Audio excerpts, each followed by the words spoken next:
This nuclear deal meets the national security interests of the United States and our allies. It prevents the most serious threat, Iran obtaining a nuclear weapon, which would only make the other problems that Iran may cause even worse. That's why this deal makes our country and the world safer and more secure.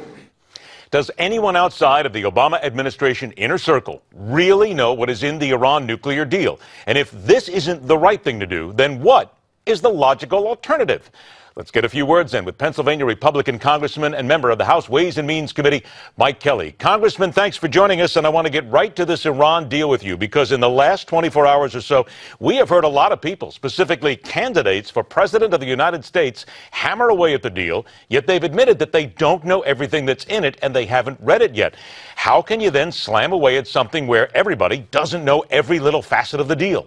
Okay, you know how you can hammer away, as the goal was to make certain that Iran never had nuclear weapons. If that was the goal, and that was the stated goal, then we came up really far short of it. And we have now wrongly legitimized a country that is certainly not our moral or our geopolitical equal, and we've given them some legitimacy and some relevance that they never should have had. It has failed miserably on all counts. The president can soft soap it, try to buff the edges any way he wants. The idea: no nuclear arms in Iran, and we failed. Is it possible, and again, I'm going to play devil's advocate here, Sure, that this deal could work, could bring up a more moderate group of people eventually in Iran, and eventually get us to the point where we don't have to worry about going to war with this country?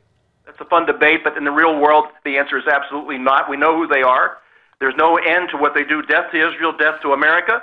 A group that would use any means to get to their ends, including lying to your face and saying it's okay because you're infidels. This is Islamic State terrorism, biggest supporter of terrorism around the world. Why we would sit down at the table and even begin a discussion with people who don't match up with us in any specter and say, let's sit down and talk with them, because we have to do this to save the world. Absolutely off the charts.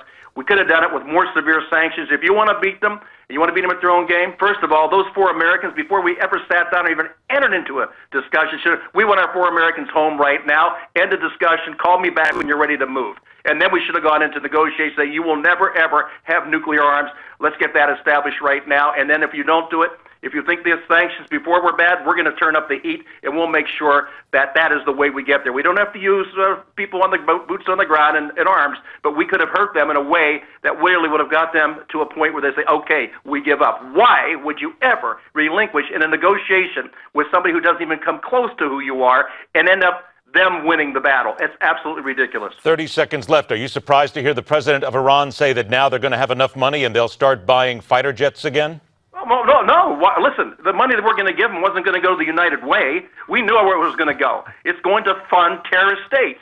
They're going to use American money. My grandfather told me in World War II, he was a railroader, we sent scrap to Japan, and they were going to use that metal to make bullets to kill American boys. We knew it then. We know it now. It's stupid to use American dollars to fund terrorism. Congressman, all of those different points that have been brought up in the last 24, 48 hours or so, you just answered them all rather well indeed. Always a pleasure to have you on the show, my friend. Thanks so much for joining us. Thanks, Ed. God bless. Have a great weekend. You too. All right. Coming up next, The Political Animal, where it is all about the Benjamins for the candidate who will look you right in the eye, and he will tell you, I don't need your money.